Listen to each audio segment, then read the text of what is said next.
Welcome to the new and improved ConfigureITDone Podcast. The ConfigureITDone Podcast is now a place where we interview senior thought leaders in the SAP space across Australia and New Zealand, and the aim is to tap into their knowledge so we can pass on their insights to the listening SAP community. Please subscribe to the podcast and like, share and comment across Castos, YouTube, Apple Podcasts or Spotify. This podcast is in partnership with the Black Dog Institute, who aim to create a mentally healthier world for everyone. If you wish to donate to the cause, please click the link below. This is Season 8 of the ConfigureITDone Podcast. We're in Season 8 and Episode 1. Bethany, you've brought along a great guest. Yeah, I have. So I have written down exactly how to introduce him because he does so many different things. So this is Ashley Saltzman. First of all, he's written a book which is incredible. On basically commercial escalations and negotiations. So it's available everywhere, including Amazon. And he's also was previously the go-to for SAP for any kind of commercial escalations. And now he is a fractional executive, which means he'll go out and do contracting with SAP users for any kind of commercial escalation and also for choosing the right SI, which is a huge topic right now because S4 is, the deadline is looming and there's going to be so many SIs out there to choose from. And the number one questions our clients have had is, how do we choose? So we'll go into that as well.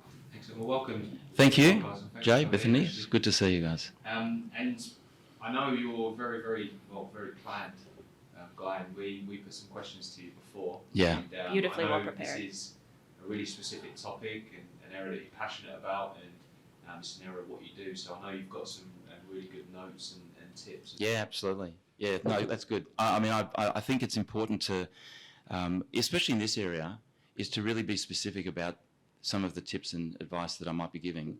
Because from my point of view, I think that anything that the listeners can take away is really going to be critical to the way they plan their projects. So tell us a bit about your background and sure.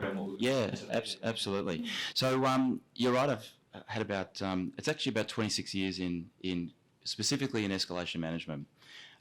So going back a long time, MYOB. I did it there. Then I went to IBM, and that was my first job where I was in a full-time, everyday role dealing with disputes and escalations. And that was the first time I realised that you could actually have a career there.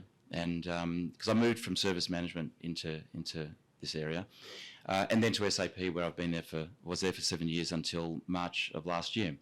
And it was actually quite a unique role. That was created for me, to be honest. I was actually doing a contract, and SAP got into a dispute with the customer that I was doing the contract with. The customer said, "You're pretty good at disputes. Could you handle this?" SAP came in and sat down and said afterwards quietly, "You're only contracting here, aren't you?" And I said, "Yeah." And they said, "Would you come and do it for us?" So they created the job in Australia, New Zealand, and from that it grew to Asia Pacific, Japan. And then I got involved in, special projects globally, various initiatives, and did some work in the UK and Ireland as well. So it grew from that. You've seen the book that I wrote. That's a COVID special. That's what you did with your time. That's what you do when you can't travel anymore, and I had all that information that I just didn't want to forget. And so I put it into a book, which it's called, actually. So it's called The Man Who Defuses Bombs. I'll tell you a quick story about how that name came about, because I didn't come up with it. I travelled a lot for SAP, usually 30 odd weeks a year for about 3 years there, and so I had a driver that used to pick me up to take me to the airport every week, and so every time, and the third week in a row, he picked me up and he asked me when we were in the car, he said, "Do you mind if I ask you what you do for a living? Because this is the third trip that you've taken overseas in 3 weeks, so you must do something important." A lot, yeah. So I said, I don't know how to explain what I do, because when you're not in the industry and you're not delivering projects, it's very hard for people to understand what you did. So I tried to explain what I did and told them I get involved in projects that get into trouble, and I try and resolve them, negotiate when there's a contractual or commercial element to that as well. And so he just said to me, so you're the man who defuses bombs. And I just smiled and said, "That's perfect. Can I use that one day?" And unfortunately, I lost track with him, so I'd actually like to tell him He's the reason why I've got that title. He'd want to cut all the sales, I reckon. It's a really good one, and I said this before, but my 10-year-old is very emotionally intelligent and very clever, and she's been reading this too. Doesn't understand all of it, but she thought it was really interesting because we talk a lot about negotiation in our household and human behavior and how so many things that you don't even think about are actually in negotiation. Yeah, and absolutely. how easy it is to get into trouble if it's not done properly. So she thought it was fascinating. So the book is a reference guide also to a masterclass program that I created. So it's called Mastering Customer Escalations. I developed that at SAP and rolled it out throughout SAP globally. It's still my program, and I actually run it now. And I also put it online as online learning on an online learning platform. The thing I was going to say was you just touched on human behaviour. So, people talk about the skill involved in dealing with any kind of escalation within an organisation, and and project meetings are perfect where they get escalated as well. The human element is really important, and it's not so much. There's an element of skill around to know how to deal with a heated situation or an escalating situation, but understanding people is really important, and human behaviour, reading the room, really important. So it's just, you touched on that, and it's a really key part. And I think calling it out too is important when you can feel it getting heated, and just saying the awkward thing out loud and taking a break and all of that as well. So it's key.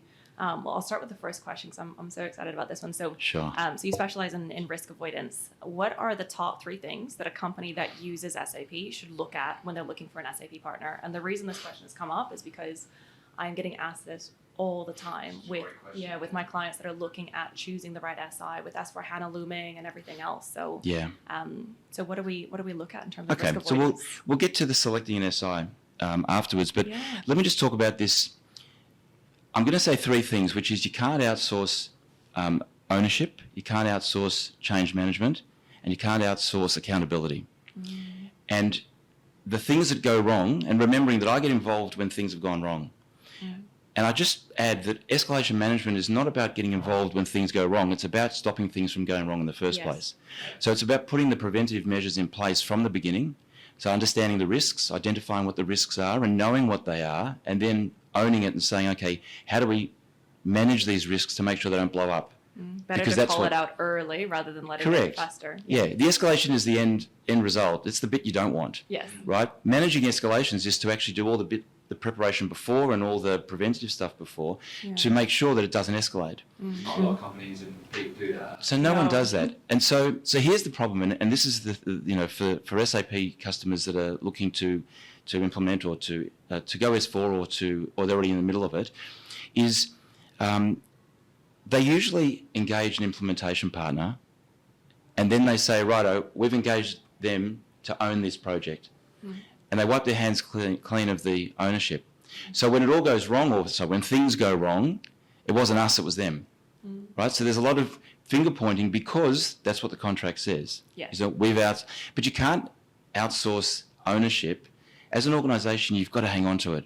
You've got to own it, even though you've outsourced it contractually for the work that needs to be done. Yeah. As an organisation, you've got to own the project still and its outcomes, because you've got to drive its success from an internal perspective, not just assume that the implementation partner is the sole responsibility. And when you say not outsourcing it, do you mean also ensuring that you have your own program manager and staff in place? Yeah. So it's interesting. This is taking it to an nth degree. Yeah. I talk about the idea of project managing the project manager. You don't have to be a project manager to do that, but you need to understand what you're delivering, and you need to own what that project is supposed to deliver as an outcome, and then you need to make sure that the project manager is sticking to the way you want it done. But you don't do their job for them. You just keep tabs on them to make sure that you're comfortable that they're actually sticking to the plan. So accountability, basically. Well, that's the accountability bit. But the other side of it is change management. And it's a real problem, because organisations, what they tend to do is they just make assumptions that they're not responsible for change management. So they don't prepare their teams, they don't prepare the organisation for change, they don't look at it from a point of view of what are we doing with our system and how's it going to impact the users. All they do is they simply, again, handball that to an implementation partner and assume that in the training component of whatever is in the contract, that'll take care of it. And it's always, and also they don't have enough funding for it. That's what they don't do. That's a big one. Piece that always gets forgotten about. I have, although There's some that will do this well. I've actually had a few of my clients recently, especially in industries where they might have like a great SAP team that's been there for 20 years and they're all nervous about changes, where they're thinking about the change management early, but that's quite rare. And it's often the smaller companies that are looking at that because they're more in tune with their team rather than the huge blue chip clients where if you don't get it wrong, it's really going to go wrong and it's more important. So yeah, absolutely. And I think the point I want to make here with change management is that an implementation partner doesn't know your organisation as well as you do. Yep. So, and you can't handle that. You need to own it. So that's part of this, risk avoidance, is that you've got to make sure that you don't assume that that's going to be taken care of, because it'll all fall apart. Because there'll be assumptions made that it's not the way it works, and it's a big deal in that respect. So when you mentioned like project manager, have you got any? And this is really granular, but any specific tips that how a client can do that? How to manage a project manager. See, I've done it myself, but I have originally a project management background, so by default my thinking is to be like a project manager. So that's a tip in itself. I think the tip is it doesn't have to be a project manager. It's got to be someone who's done that role at some point in time, who knows what to expect. So, that's true. But there's a lot of common sense with delivering projects. I mean, I did that with a building, a house that I built where I've never built a house before, but I just looked at it from a perspective of, this is the scope, these are the activities that need to be undertaken, this is the order that they've said needs to be done. Are we falling behind anywhere? Have we got all the right resources in place? Is there anything that's going to create a challenge for us? And if so, how are we going to manage that challenge? Yeah. And by the way, let's get ahead of the game. So let's manage the challenge knowing that it's there as soon as possible, not wait for things to become problematic, which a lot of people do, and I've seen many situations where you'll speak to someone who's got a problem and they say, we're not there yet. Okay, but you're doing anything about it now? That's true. No, we're not there. We're not up to it yet. And I go, I know, but if you don't start working on it now, it's going to get bigger by the time you get there. And it'll become more urgent and it will blow up, and then you won't have enough time to sort it out, and then it becomes an escalation.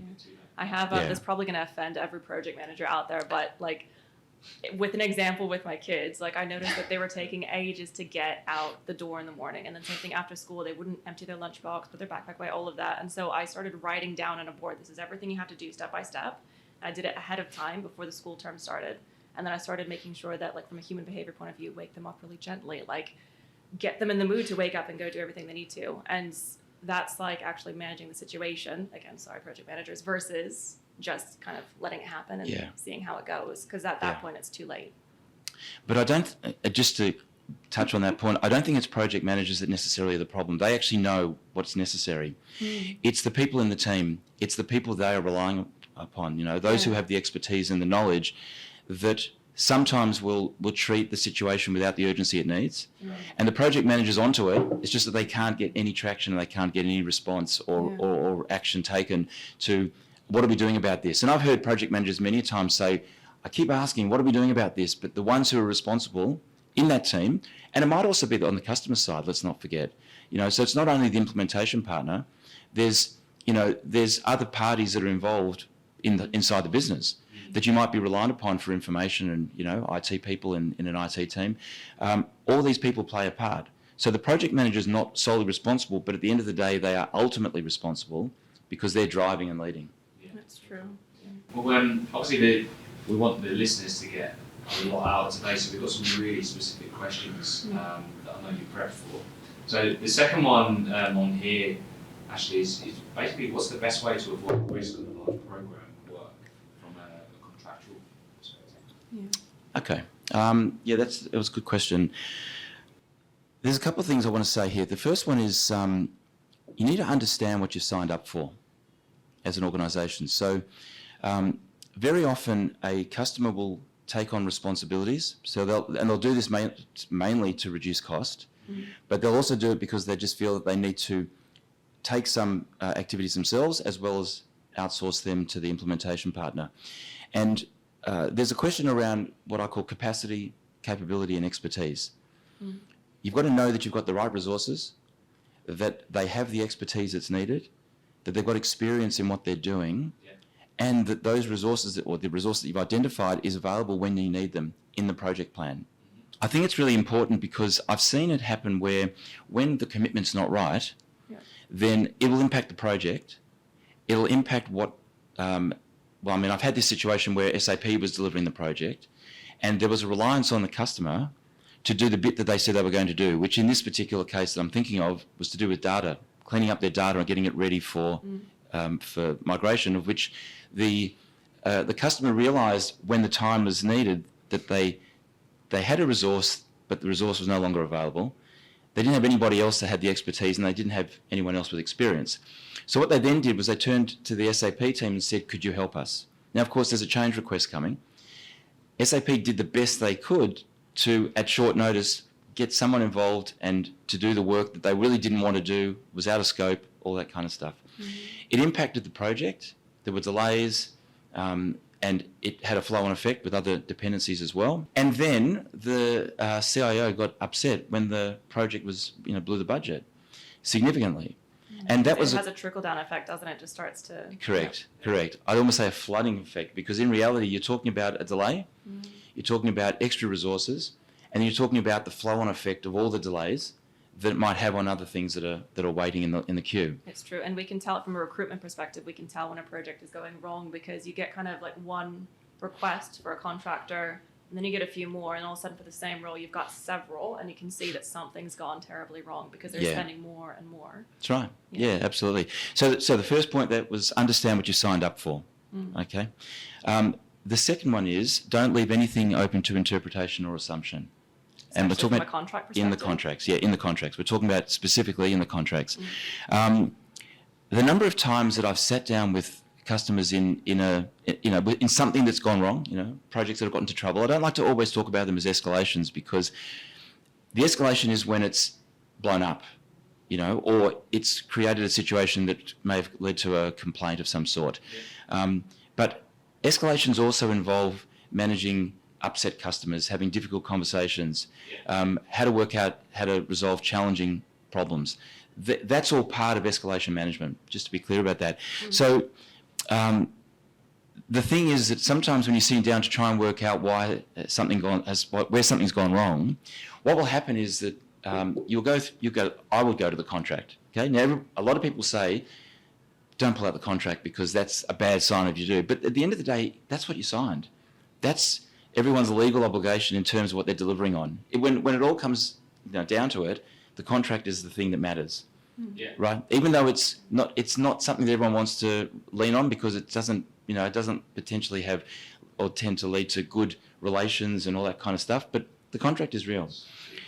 So the point is that I say don't leave anything open to interpretation or assumption, because sometimes someone will say to me, when I point something out to them about their responsibilities, they go, I didn't really understand what that meant when I signed the contract. Oops.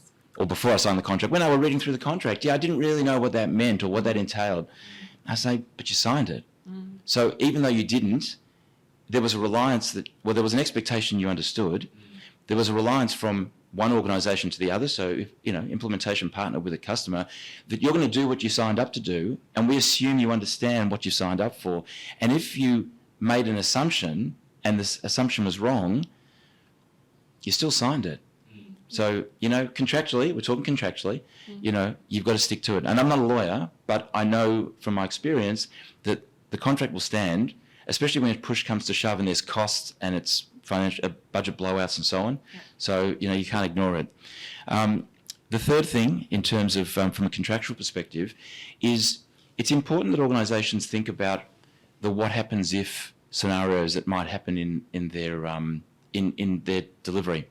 So, and to make sure the contract handles it. So, what happens if we had a specific resource that was promised and that resource is no longer available? They might have got sick. It may not be that they just... Meaning by name, the actual person? Yeah, or it could be by name, or it could be by expertise. Okay. And all of a sudden, but the expertise was that person because they're the right person for the job, and now they're not available for whatever reason. And at short notice, how do we get someone? What happens if, right? What happens if if the delivery falls behind schedule, and there is an impact on something else down the line? So, how does the contract handle that? From a point of view is who's responsible, and it should be clear that when you sit down and you say, okay, well, this was what was expected, this is what we signed off on, therefore, that's on you, the other organisation, it doesn't matter which way it goes, to rectify this, tell me how we're going to do it. But they're clear-cut lines, as opposed to leaving it in the grey. When you then sit there and say, I'm not sure, was that our problem or your problem? Then everyone looks at each other and thinks, well, it wasn't our problem because it wasn't clearly stated, and the others say, but it wasn't clearly stated. So there's not finger-pointing, but there's, a lack of clarity. You must have had some really interesting, hard conversations, especially with like the sales team, for instance, that are so eager. Yeah. And they're commercially remunerated on getting contracts over the line, whereas it seems like your job is like, well, hang on a minute, what happens if? Yeah. Like you must have had some really, really hard conversations. 100%. Not that you can relate to that at all. Yeah. I said before, escalation management is all about being able to have tough conversations. And I suppose, my reputation is that I'm pretty upfront with any organisation when we're sitting down to have the escalation. So I've got to tell you something you don't want to hear. I'll be gentle. I'll tell you it straight. But I'll also, if there's good news to tell you, I'll be exactly the same.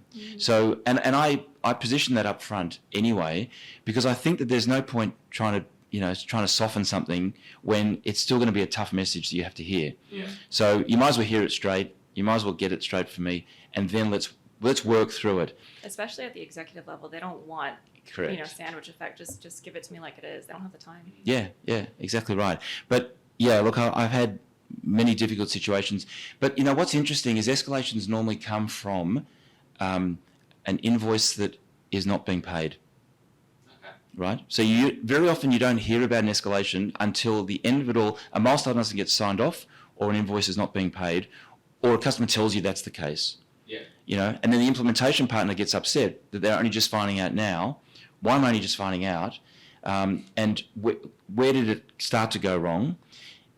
Sometimes you can't work. You've got to work backwards, but you don't hear about it until it's the end of the end of that part, or whether it's an invoice being raised or a milestone. It's probably a bit similar, because you may not actually raise the invoice, but the invoice is now going to be raised because of the sign-off.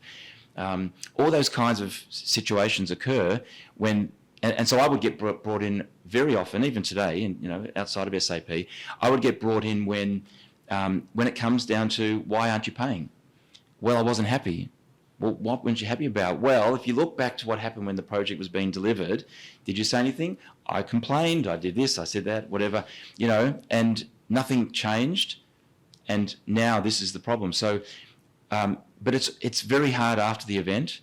I always recommend that I get brought in as early as possible, and we'll talk about prevention after, in a moment, because risk avoidance means planning and preparing and preventing.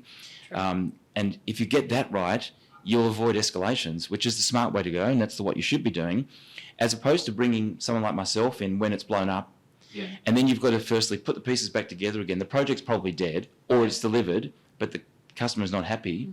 And then you've got to... It's also hard to get candidates at that point, by the way, because they've heard about the project, so prevention is key. Yeah. Yep. No, that's exactly right. So prevention is key, 100%. So, and this is, again, a question that's coming up all the time right now. So you have a lot of really in-depth knowledge in selecting, or what it takes to select the right partner when you're implementing any kind of an SAP program. So what are the first few things you look out for when selecting an SI?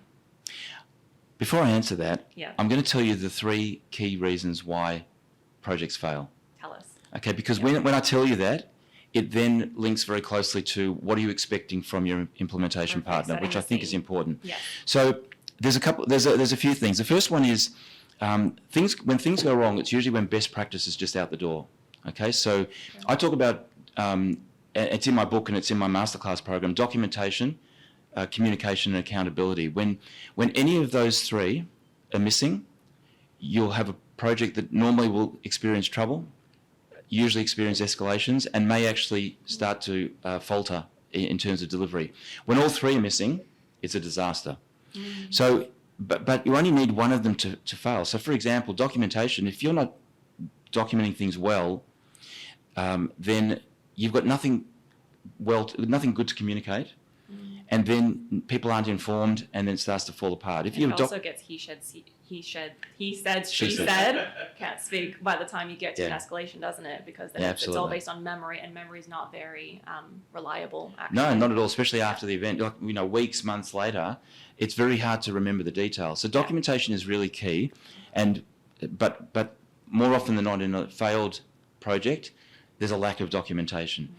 From a communication point of view, you can have brilliant documentation, but if you're not communicating it to the right, to the stakeholders, to the project teams, to align everybody who's involved, to those who are expecting updates, the business side of a customer's organisation, the business people who actually need to use the solution, and they don't know where things are at, and timing and all that kind of stuff, then you can have great documentation, but if you're not communicating it, then there's a disconnect. And the accountability factor is really important, which is all about making sure that people who say what they're going to do it. If you make promises, keep it. If you set an expectation, meet the expectation or reset it if you need to. That's the first one. So best practice, okay? And they're the three components of best practice. When there's a lack of clarity on who's doing what, again, another typical reason for why projects will fail. And poorly managed expectations. So, and that can be a disconnect between, you would have heard of these scenarios where the IT team and the CIO have been involved heavily in planning out a project, engaging the implementation partner, doing everything that's needed to make it right. And the thing they forgot is to engage the business people. And so the business people, and very often when a solution is being implemented, and then the consulting team come and sit down with the business people to say, this is how we're doing things, this is how it's going to work. And they say, but that's not how we do, that's not how we operate. Yeah. That's not our process. Yeah. And we can't change our process because this is what we do and this is how we do it. And even though you want an organisation to grow and adapt to the solution and so on, the reality is, though, is that the business runs a certain way, and you need to configure the software to work with the business. That's the whole point of doing the program. Correct. Yeah. And if the IT team, including CIO, forget to engage the business people, then all they're doing is they're basically missing the key step as to what you're trying to deliver here, which is a solution for the organisation. It's not for the IT team. They're not going to run it. They're just they're implementing it. So, it's important in that respect. Sure. So let me, and I've got some notes here because I want to be very specific about what is expected, from an implementation partner. What should you expect? So the first thing is, in my opinion, it's you want qualified resources. Now, you always want the A team.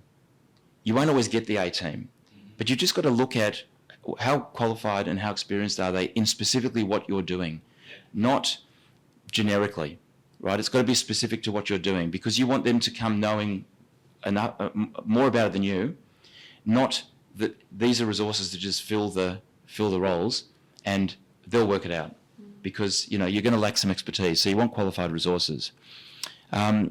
You want strong and inclusive project management. So you want strong project managers who lead and who are going to lead by example, right? So they don't just fall into line and they're not just rolling out something to a schedule. They actually need to, you want them to be aware and understand and have buy-in to what the organisation is trying to achieve. Okay, so we're talking about the project manager from the SI or implementation partner. They need to be strong and they need to be inclusive with the organisation.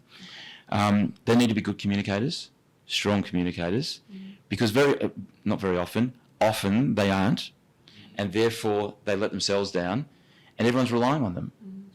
So there's one thing I want to talk about, which is just to mention it's called the RISE Adoption Framework, SAP's RISE Adoption Framework. It's called RAF, R-A-F, and it's just really important for customers to be aware of that. And if they don't know about it, they should ask whether they've got a customer success manager or a delivery executive or whoever it is. This is a framework that SAP has put together that is done in the planning stage of your project. And I was shown it. It's relatively new, and I think it's probably about 4 months old now. I think I saw it in October. And it is the level of detail it goes to in terms of planning a project and all the things that you need to think about, it goes through that as a checklist. Okay. And so if there's something that you haven't thought of, it's in this framework. And it's something that SAP takes you through, especially if you've got a customer success manager. I'm speaking out of turn a bit because I don't know their process internally, but I know the customer success managers have that framework and they work with it very closely. But it's just important for anybody who's actually doing that to request it or ask about it and see if it's available to them, even if they can just get a copy of it, if it's not something that someone can take them through. But I saw it, and the level of detail was absolutely magnificent. I thought it was a really good document to make sure you get it right. This is going to be good because there's going to be, because we have the deadline for S4 coming up soon, there's going to be a lot of programs with companies that haven't really upgraded their technology in years and years, some of them 10 years long. Correct. So having that will be a huge refresher for them. And I think it's good to hear that from someone outside. Yeah. Forward, independent, like you said. Yeah. But I can also tell you that when the squeeze comes on resources, as you'd know, which is coming, this is going to be another problem, which is firstly knowing that the framework exists, that they should get it, and then who's going to help me with it, because the resources will be really strained, and you need to make sure that you've got capable people to take you through all those aspects, just so that you're setting yourself up for success. That's the point, right? Forget failure. You're setting yourself up for success, and that's why these things are important. Absolutely. So look, I just want to sum up or give my advice, which sums up everything we've talked about and touches on everything. So, and these are just some notes that I made because I think these are really important points. So the first thing is, it's important to invest in the right resources. Yes. Not only who you're getting from your implementation partner, but within your organisation as well as a customer. We talked about this before, owning the change management piece, right? Consider the user experience. At the end of the day, it's the users who are going to use that solution. So just think about it from their perspective. It's not a project implementation only. It's actually a solution that's going to be used for years, decades afterwards, and it's going to continue to develop and grow. So just think about the users at the forefront. Think about the performance of that solution in your business, what you're trying to do from a process point of view, from efficiencies and so on, because remember that system needs to work for the business. It's not just a technology project. That's important. And as I said before, do it once and get it right. Excellent. Absolutely. Actually, that was absolutely fantastic. I hope any customer that are looking to move to S4 gets any tips out of that. There was so many in there, but Great. I really appreciate you coming on. Absolutely. I hope they do too. And hopefully we hear good success stories. Yeah, that was fascinating. Thank you so much. Great. Good to see you.